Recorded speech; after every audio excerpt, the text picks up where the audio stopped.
வணக்கம் உறவுகளே, இன்றைய தினம் நான் எங்கே நிற்கிறேன்னா யாழ்ப்பாணத்தில் நைனாதீவு நாகபூசணி அம்மன் ஆலயத்தில் பெருநாத மகோத்சவத்தினுடைய இன்றைய தினம் கொடியேற்ற தினம் இன்றைக்கு நடைபெற இருக்கிறது. அம்மன் அருள் எல்லாருக்கும் கிடைக்கணும் என்று இந்த காணொலியை பதிவேற்றுறேன். சரி, வாங்க வீடியோக்குள்ளே போகலாம். மறக்காம லைக் பண்ணுங்க, ஷேர் பண்ணுங்க, சப்ஸ்கிரைப் பண்ணுங்க. தற்பொழுது நிற்கக்கூடிய இடம் வந்து குறிகட்டுவான் இறங்குதுறையில் நிற்கிறோம். இன்றைய பார்த்தீங்கன்னா இந்த இடமே வந்து மாறி போயிட்டுது. பெரிய அகல வீதிகளாகி இப்போ வீதிகள் போடப்பட்டிருக்கு.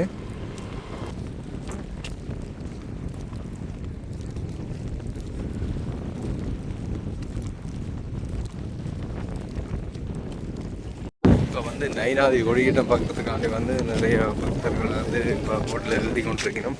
அதோடு பார்த்தீங்கன்னா பொறினஸ் எல்லாம் வந்திருக்கணும்.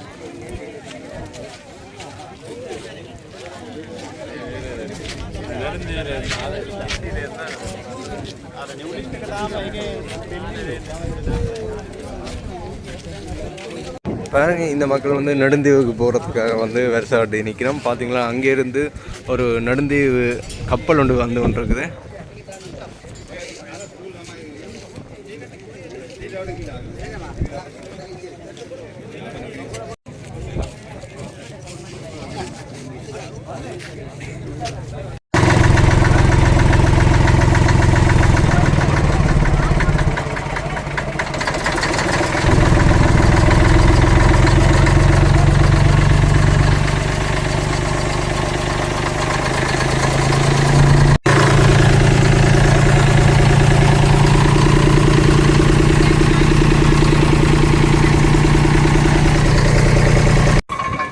நைனாதீவு குறிகட்டுவான் இறங்குதுறைக்கு வந்திருக்கோம். பார்த்தீங்கன்னா இப்போ வந்து ஆயிரத்துக்கு மேற்பட்ட பக்தர்களுக்கு கோயிலுக்கு போய் கொண்டிருக்கணும். இந்த கொடியேற்றம் வந்திருக்கார். இந்த இடங்களில் பார்த்தீங்கன்னா நந்தி கொடிகள் வந்து பறக்க விடப்பட்டிருக்குது. இந்த ஆலயத்தின் கோபுரத்தை பாருங்க எவ்வளோ கம்பீரமாக காட்சி அளிக்கின்றது.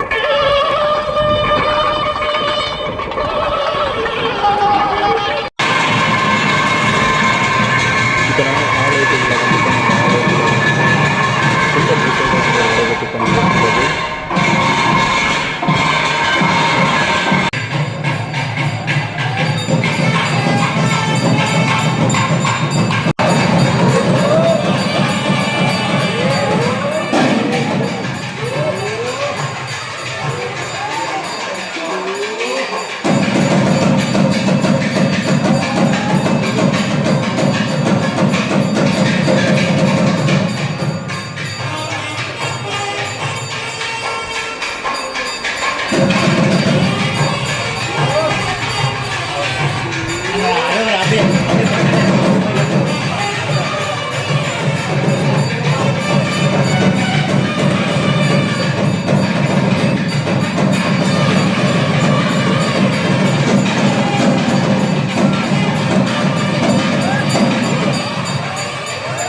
दीप नागदीप नागदगिनादीप विद्यादि समदर्शद नैनद्वीपे विराजमान्याः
8 சக்தி பீடங்களில் ஒன்றாகிய நைனாதீவு நாகபூசணி அம்மாளுடைய இந்த கொடியேற்றம் புண்ணிய கஷேத்திரம் ஆலயத்துக்குரிய 4 வகை சிறப்புகளையும் ஆலயம் கொண்டுள்ளது.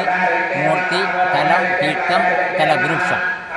அந்த வகையில் இந்த ஆலயத்தை பொறுத்த மட்டிலே எமது குடும்பத்தை பொறுத்த மட்டிலே எமது தம்பியாகிய தங்கராசா திருஞான சோதி பிறந்த பொழுது 5 வயது வரை கதைக்க முடியாத நிலையில் இருந்ததை எமது தாயார் ஏமணி சாந்தா எனப்படும் ஏமணி இந்த நாகபூசணி அம்பாளில் நேர்த்திக்கடன் வைத்து மடிப்பிச்சை எடுத்து வந்து இந்த ஆலயத்தில் வழிபட்டு நேர்த்திக்கடன் நிறைவேற்றி முடிந்தவுடன் எனது தம்பி அம்மா என்று கூறியமை என்றும் எனது அம்மா எனக்கு கூறியமை என்றையும் எனக்கு நினைவில் உண்டு.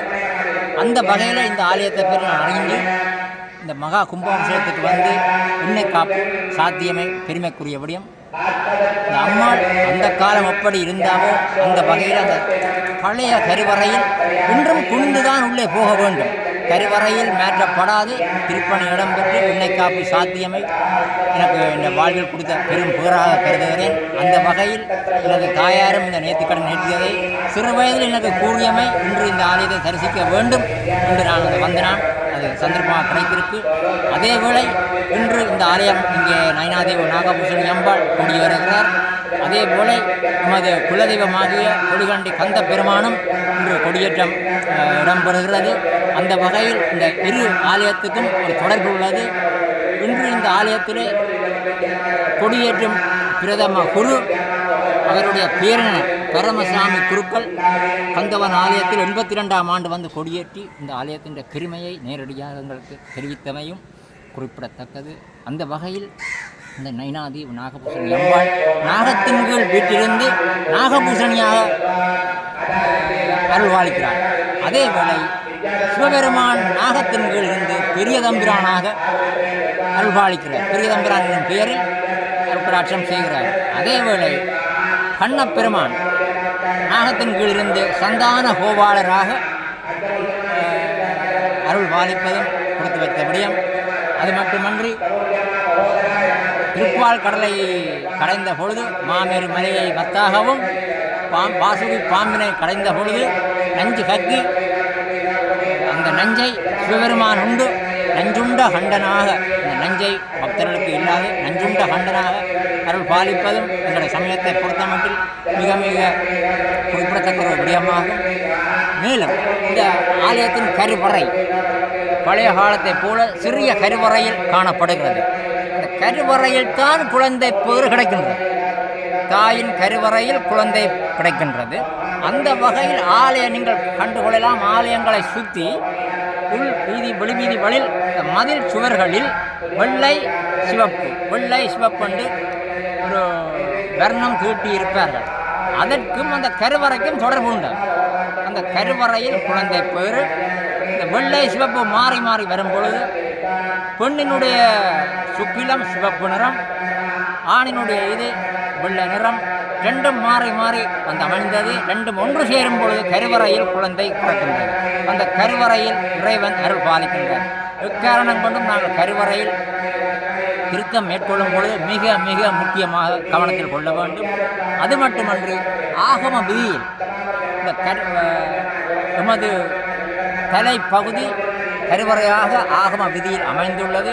இந்த தலைப்பகுதியில் நாங்கள் சாதாரண மனிதர்கள் சத்திரசிகிச்சை சிகிச்சை மேற்கொள்ளும் போது மிக அவதானமாக இருக்கின்றோமோ அந்த வகையில் இந்த ஆலயம் இன்றும் இந்த கருவறையை மாற்றாது அந்த கருவறையை வைத்துக்கொண்டு தான் திருப்பணி இடம்பெற்றது சிறப்பம்சமாகும். இன்றைக்கு இந்த நாகபூசணி அம்பாள் எமது குடும்பத்துக்கும் எமது சகோதரனுக்கும் இந்த அருளை புரிந்து அப்புறம் அந்த இங்கே வந்து அம்மா என்று கூறியது என்றும் எனது தாயார் கூறி தாயார் சிறு வயதில் மடிப்பிச்சை எடுக்கும் பொழுது நான் வேதனைப்பட்டேன். ஏனம்மா அதாவது தனது உடுத்திருந்த சாலையை நீட்டி பிடித்து கொண்டு இல்லை ஒவ்வொரு வீடு வீடாக சென்று மடிப்பிச்சை எடுப்பேன். நான் ஏன் அம்மா பிச்சை எடுக்கிறான்ட்டு அப்போது நான் மிக வேதனைப்பட்டது ஒன்று. அதன் தாற்பரியம், அதன் பக்தி, அதன் உணர்வு மூலத்தை ஒன்றுதான் நான் அதை உணர்ந்து எந்த ஆலயத்துக்கு நான் சென்றாலும் எந்த தாயார் மடிப்பிச்சை எடுத்தாலும் நான் அவருக்கு மடிப்பிச்சை வழங்கித்தான் அடுத்த வேலை செய்வேன். நன்றி.